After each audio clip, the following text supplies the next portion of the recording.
crise fiscal atingiu em cheio os estados brasileiros, mas o Maranhão vem se destacando positivamente nesse cenário. O estado conseguiu, por exemplo, reduzir a dependência em relação às transferências da União com o crescimento de receita própria. Para falar sobre o assunto, eu recebo agora o secretário de Fazenda do Estado, Marcelo Ribeiro. Secretário, bom dia. Bom dia, Adalberto. É um prazer estar aqui novamente. Secretário, o problema é sério. Nós temos 4 estados aí, pelo menos, da Federação no vermelho, uma situação bastante complicada. Tocantins, o Rio de Janeiro, o Rio Grande do Norte e agora, por último, Piauí também. Eu queria que o senhor falasse inicialmente sobre isso. Por que essa crise, de fato, se abateu sobre os estados brasileiros? Bom, na raiz do problema, nós temos efetivamente uma queda de repasse da União, ou seja, uma perda de receita dos estados, porque a transferência constitucional feita pela União vem caindo. E é por isso que é importante o estado do Maranhão ter uma autonomia maior em relação a esses recursos da União. Nós sofremos também essa perda de repasse, foi muito significativa, mas conseguimos compensar com a elevação da receita própria. Se dependêssemos exclusivamente da União, provavelmente já estaríamos na mesma situação dos demais estados. Qual foi o dever de casa que o Maranhão fez, que os outros estados da federação não fizeram, em relação a aumentar a receita própria? Bom, para esse ajuste nós temos que citar 2 pontos importantes. Primeiro ponto, redução da despesa. Então, nós conseguimos reduzir bastante a despesa ao longo de 2015 e 2016 e, ao mesmo tempo, conseguimos ampliar a receita. Ampliamos a receita a partir de uma política de incentivos, uma política de desenvolvimento, uma política de geração de emprego e de renda. E, efetivamente, essa política, ela trouxe, à medida que você eleva a renda, você eleva também a sua receita própria e a sua arrecadação. Então, essa política trouxe efetivamente resultados positivos em relação à receita, em relação à ampliação da arrecadação.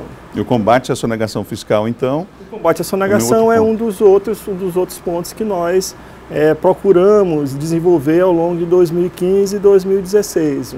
Uma política, um controle mais massivo, alcançando todos os contribuintes e, ao mesmo tempo, permitindo concedendo redução de impostos, de multas, de juros, anistias, como é o caso agora. Então, nós temos até 1º de dezembro, anistia de multa e juros de 100% para quem fizer o pagamento integral e de PVA até o dia 18 de dezembro. Então, tem uma política forte de combate à sonegação, mas, ao mesmo tempo, incentivando o pagamento espontâneo do tributo, do imposto. A Federação das Indústrias do Rio de Janeiro, a Firjan, fez um estudo e mostrou o Maranhão com a 2ª melhor situação fiscal do país. Mas isso também não é hora de... não dá nem tempo de comemorar, não é, secretário? Porque os desafios são vários e o Estado precisa, além de combater a sonegação, de aumentar os impostos a partir da geração de emprego e renda, investir. Quer dizer, hoje o Estado tem também essa capacidade de investimento, ela é considerável em relação às demandas, às necessidades do Estado, secretário? Pois é, Adalberto, esse é um ponto que acho que merece registro. O Maranhão é uma situação fiscal bastante estável, 2ª melhor situação fiscal do país, segundo a Firjan, controle de gasto, como foi noticiado recentemente em rede nacional. O Maranhão consegue fazer esse controle de gasto de forma bem efetiva e isso permite efetivamente que você tenha uma sobra de recursos que possa investir. O Maranhão também é um dos poucos estados da federação que tem um nível de investimento tão alto como nós temos hoje. 10% da nossa receita corrente líquida é investida, direcionada a investimento. É direcionada à construção de escolas dignas, substituição de escolas de taipa.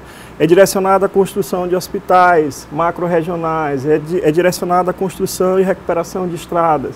Nenhum ou poucos estados da federação têm um nível de investimento tão relevante, fruto dessa política fiscal, de corte de despesas supérfluas e de busca de ampliação da receita. O próprio Porto do Itaqui tem recebido investimentos consideráveis, né? O próprio Porto do Itaqui, que é importante para a atração de investimentos para o Estado.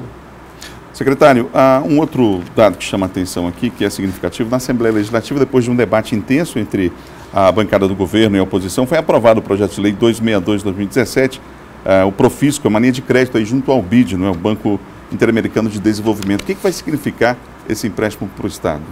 Bom, vai significar, acima de tudo, uma simplificação das obrigações tributárias para o contribuinte. É um projeto, é um empréstimo que é benéfico aos contribuintes do Estado, porque ele traz simplificação. Vou dar 2 exemplos.